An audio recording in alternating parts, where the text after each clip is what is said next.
नमस्कार। हमारे YouTube channel आदर्श education में आप सबका स्वागत है। चूँकि यूपीपी की परीक्षा एकदम नज़दीक है तो हम लोग कोशिश करेंगे कि कम से कम समय में लगभग सारे टॉपिक्स को रिवीजन कर लिया जाए। मैं जो नया टॉपिक स्टार्ट कर रहा हूँ नंबर सिस्टम यानी संख्या पद्धति है। हालांकि ये बहुत बड़ा चैप्टर है, लेकिन हम लोग उतना इंटरनली नहीं जाएंगे, बल्कि जो आवश्यक चीज़ें हैं उन्हीं चीज़ों पर बातचीत करते हुए आगे बढ़ेंगे। तो आइए, नंबर सिस्टम में ढेर सारी संख्याओं के बारे में हम लोग पढ़ेंगे।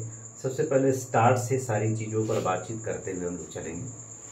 आइए, संख्या पद्धति। संख्या पद्धति में सबसे पहला जो पॉइंट होता है वो है मौलिक अंक।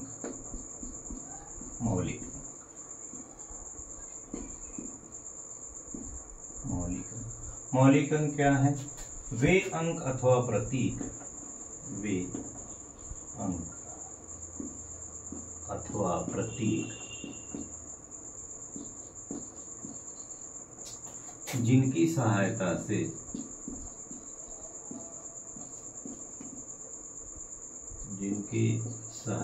से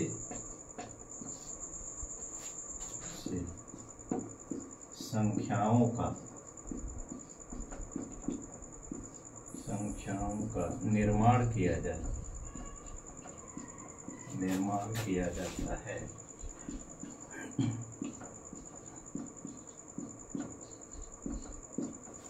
मौलिक अंक कहलाएंगे। मुख्य रूप से जिस पद्धति का हम लोग प्रयोग करते हैं वो आंग्ल भारतीय पद्धति कहलाती है या दार्शनिक प्रणाली कही जाती है। दार्शनिक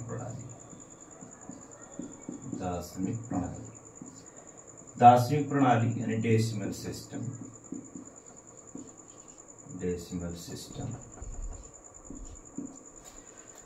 इस दार्शनिक प्रणाली में 10 अंकों का प्रयोग किया जाता है।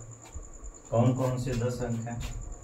0, 1, 2, 3, 4, 5, 6, 7, 8 और 9। ये 10 अंकों का प्रयोग किया जाएगा। इसमें सबसे छोटा जो अंक होगा वो सबसे छोटा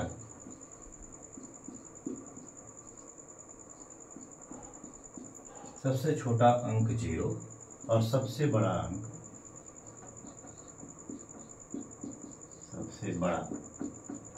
9 हो जाता है। इन्हीं अंकों की सहायता से हम लोग संख्याओं का निर्माण करते हैं। संख्याएं एक अंक से लेकर अनंत अंकों की हो सकती हैं। संख्याएं एक अंक से अनंत अंकों तक हो सकती हैं।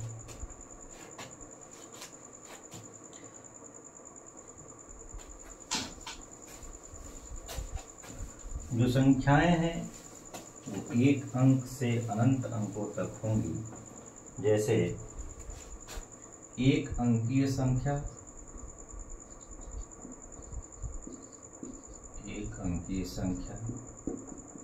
एक अंक में क्या है? 1, 2, 3, 4, 5, 6, 7, 8 और 9।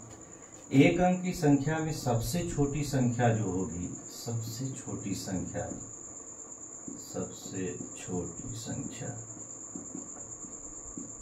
वो 1 हो जाएगी और सबसे बड़ी संख्या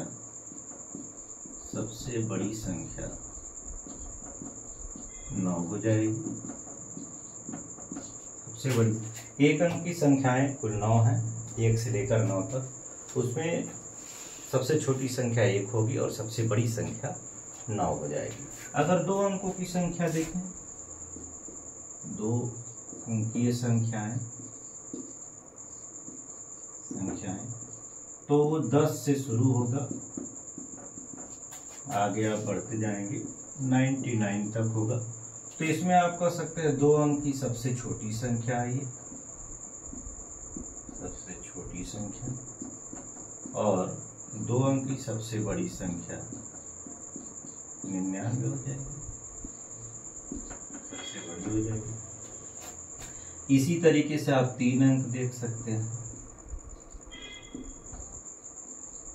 3 अंक ये संख्या, ये 100 से शुरू होगा और इस तरीके से चलता जाएगा 999 तक। ऐसे ही आप अनंत अंकों तक की संख्या बना सकते हैं, और जितने भी अंकों की संख्या बनाएंगे उसमें सबसे बड़ी संख्या उतना 9 रहेगा और सबसे छोटी संख्या 1 लिख के एक कम 0 रहेगा। ये सबसे छोटी और सबसे बड़ी संख्याएं हो जाएंगी। अब एक इम्पोर्टेंट बात यहाँ पर और आता है कि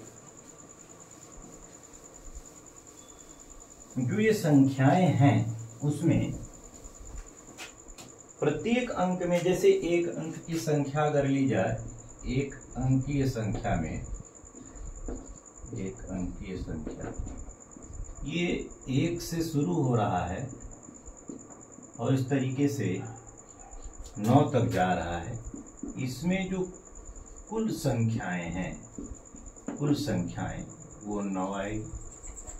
2 अंकों वाली संख्या ली जाए तो ये 10 से शुरू हो रहा है और 99 तक जाएगा।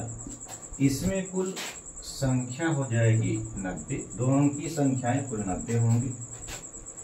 3 अंक की संख्या ले लिया जाए तो 100 से शुरू होगा और इसी तरीके से 999 तक। इसमें कुल जो संख्या होगी 3 अंकों की वो 900 होगी। इसी तरीके से आप आगे बढ़ सकते हैं। आप आगे बढ़ेंगे तो आप देखेंगे कि ये कंटिन्यू बढ़ता चला जाएगा, और n अंकों की संख्या अगर निकाला जाए, n अंकों की संख्याओं की कुल संख्या अगर निकालनी है तो ये एक इम्पोर्टेंट बात आपको मिलेगी। ये आपका हो जाएगा 9 × 10 के घात n-1। आप इस फार्मूले से कितनी भी अंकों की संख्या हो उसमें कुल कितनी संख्याएं प्रयोग होंगी वो आप निकाल सकते हैं। तो इसमें सबसे इम्पोर्टेंट यही बात आ जाती है, अगर जैसे 5 अंक की संख्या में पूछा जाए कि कुल कितनी संख्याएं प्रयोग होंगी तो आप बड़े आसानी से बता सकते हैं। n की जगह पर 5 रखिए तो 9 × 10 का 4 यानी 90,000 संख्याएं उसमें मिल जाएंगी। और आगे क्या पॉइंट देखा जाए, इसके आगे जो इम्पोर्टेंट पॉइंट होता है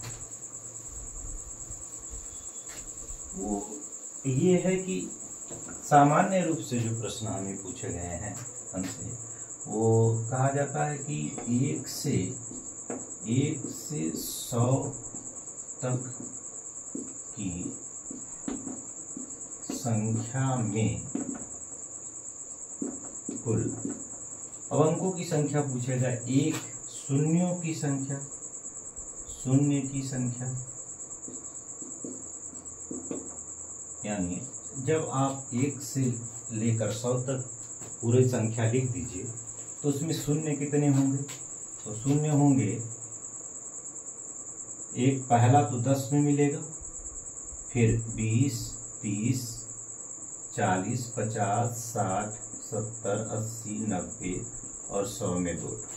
काउंट करें तो 1, 2, 3, 4, 5, 6, 7, 8, 9, 10, 11, यानी कुल 11 संख्याएं मिलेंगी। 1 की संख्या, अगर हम 100 तक में 1 की संख्या का पता करना चाहें तो 1 कहाँ कहाँ मिलेगा?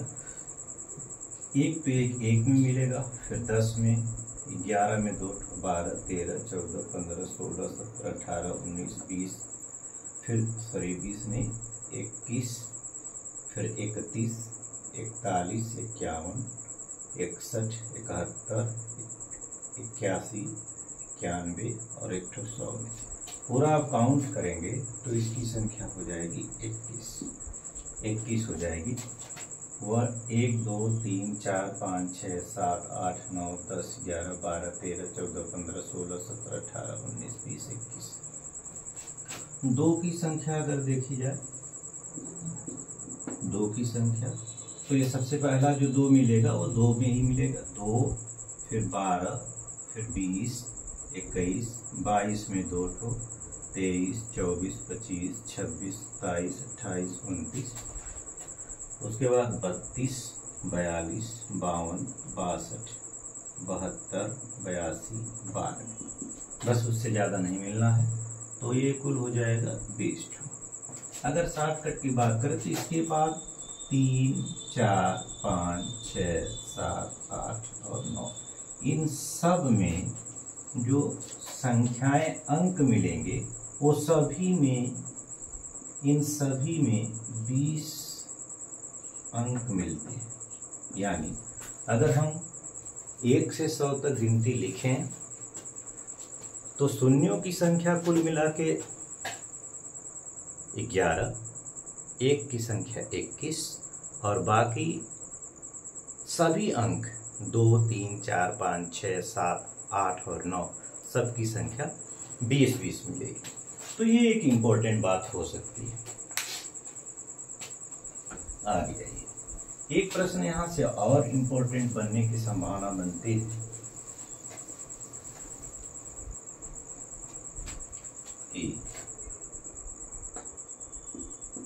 1 से 100 तक की संख्या में कुल कितने अंक प्रयोग किए जाते हैं। वैसे कुल कितने मौलिक अंक प्रयोग किए जाते हैं, अगर ऐसा कह रहा है तो 10 ही अंक प्रयोग होंगे। लेकिन अगर ऐसा पूछ रहा है कि कुल कितने अंक खर्च होंगे या प्रयोग किए जा रहे हैं, तो इस स्थिति में आपको बताना है। सबसे पहले तो आप ये देखिए कि 1 से 9 तक जो पहला स्टेप है इसमें कुल 9 अंक खर्च होते हैं। फिर 10 से 99 तक आप काउंट करेंगे तो अभी हम लोगों ने देखा था कि 10 से 99 तक में कुल 90 अंक खर्च होंगे। उसके बाद जब 100 से शुरू करेंगे, 100 से 99 तक तो 90 हो गया,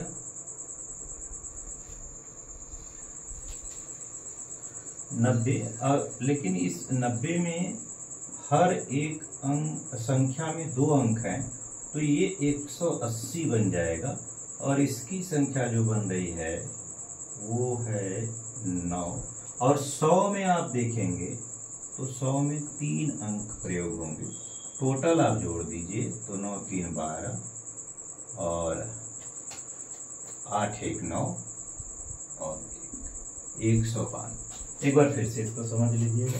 1 से 100 तक की संख्याएं लिखी गई, उसमें कुल कितने अंक खर्च होंगे। तो 3 स्टेप में हम इसको समझ सकते हैं। क्या क्या हो सकता है। 1 से 9 तक 9 अंक खर्च होंगे। 10 से 99 तक कुल 90 संख्याएं प्रयोग होंगी, जिसमें सब में 2-2 अंक हैं तो 2 का गुणा करके 180 कर लिया। 100 जिसमें 3 अंक हैं तो 3 अंक ले लिया, सब को जोड़ दिया तो 192।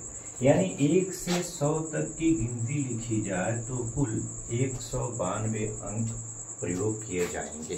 ये बड़ा इम्पोर्टेंट बात है। ये इसलिए भी इम्पोर्टेंट हो जाता है क्योंकि यहाँ से एक प्रश्न बनता है। प्रश्न कुछ इस तरीके से बनेगा, समझने के लिए आप इसका प्रयोग डायरेक्ट कर सकते हैं। जैसे अगर कोई क्वेश्चन लिख दिया जाए कि 1 से 200 तक की संख्या में कुल कितने अंक खर्च होंगे, तो आप बता सकते हैं। आपके पास एक तो इम्पोर्टेंट क्लियर है कि 1 से 100 तक कितना है 192। ये तो अब आपको याद रखना चाहिए। उसके बाद जब आप 101 से चलेंगे और 200 तक पहुंचेंगे तो इसमें कुल 100 अंक संख्याएं मिलेंगी, जिसमें प्रत्येक में 3-3 अंक होगा। 101 से 200 तक अगर पहुंचते हैं तो 100 संख्याएं मिलेंगी, जिसमें अंक प्रत्येक में 3-3 अंक मिलेंगे। अगर प्रत्येक में 3-3 अंक मिलते हैं तो आप समझ सकते हैं 100 गुणे 3 यानी 300 अंक और आ जाएंगे। तो टोटल हो जाएगा 492 अंक प्रयोग करेंगे। ऐसा ही आप एक बात और, एक क्वेश्चन और देख लीजिए। जैसे 1 से 560 तक की संख्या में कुल